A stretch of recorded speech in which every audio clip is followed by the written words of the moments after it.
नमस्कार। संभव धर्म का आज का संभव सूत्र। हे आनंद स्वरूप आत्मन, जहाँ श्वास स्थिर होती है वहीं विचार विसर्जित होते हैं और वहीं ध्यान का आरंभ होता है। आप में है संभावना ध्यान करने की। आज का ये सूत्र बताता है श्वास और विचार के संबंध के बारे में, और विचार और श्वास का संबंध कैसे ध्यान में परिवर्तित होता है, हम इस पर चर्चा करेंगे। अभी हम श्वास लेते हैं और श्वास जैसे चलती है उसी प्रकार हमारे विचार भी चलते हैं। श्वास तेज तेज चलती है यदि हम क्रोध में, श्वास धीरे चलती है यदि हम शांत हैं। तो श्वास और विचारों का सीधा संबंध है। विचार यदि हमारे खराब होते हैं, विचार में उत्तेजना होती है, तो श्वास भी उत्तेजित हो जाती है। और श्वास यदि स्थिर है, श्वास के स्थिर होने का तात्पर्य क्या है? श्वास स्थिर तब होती है जब वो एक लयबद्ध तरीके से बहती है, जब उसमें एक रिदम होता है।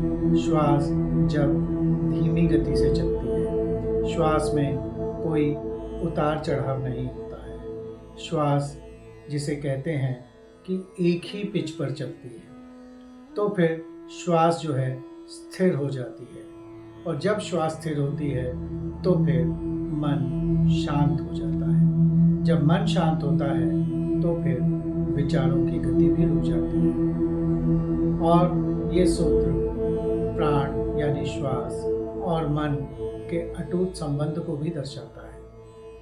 श्वास यदि अशांत है तो मन में विचारों का तूफान उठता है। श्वास यदि शांत है तो फिर मन सहज हो जाता है, विचार शांत हो जाते हैं। और जैसे ही विचार शांत होते हैं तो फिर हम स्वयं में स्थित होने लगते हैं। और ये स्वयं में स्थित होना ही एक प्रकार से ध्यान की शुरुआत होती है, क्योंकि ध्यान जब आप करते हैं तो फिर चारों ओर शांति होती है, आपके भीतर भी शांति होती है। और यहाँ विचारों को अनावश्यक रूप से रोकना नहीं है, विचार स्वयं ही विसर्जित हो जाते हैं। क्योंकि जैसे जैसे आप अभ्यास करते हैं वैसे वैसे आपकी श्वास स्थिर होने लगती है। और श्वास स्थिर होती है, जैसा मैंने पहले भी बताया, तो विचार विसर्जित हो जाते हैं। ये विचारों का आवागमन ही हमें रोक देना है,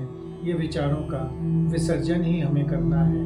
विचार से निर्विचार और निर्विचार से अविचार की स्थिति में चले जाना है। श्वास एक ऐसी प्रक्रिया है जो लगातार होती है, जो निरंतर चलती है। जैसे ही मनुष्य जन्म लेता है, श्वास अपना कार्य शुरू कर देती है और श्वास जीवन के अंत तक बनी रहती है। और ये आत्मा और श्वास का संबंध जो है ये अटूट संबंध है।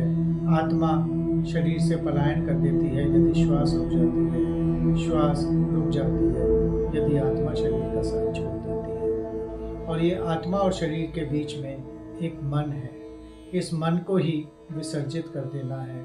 इस मन में आने वाले विचारों को विसर्जित कर देना है।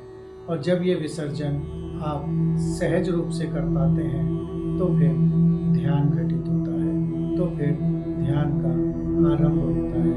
और यही है आज का संभव सूत्र कि आप ध्यान में जा सकते हैं। आप में है संभावना ध्यान में जाने की, लेकिन उसके लिए श्वास को स्थिर कर लेना है, विचारों को विसर्जित कर लेना है।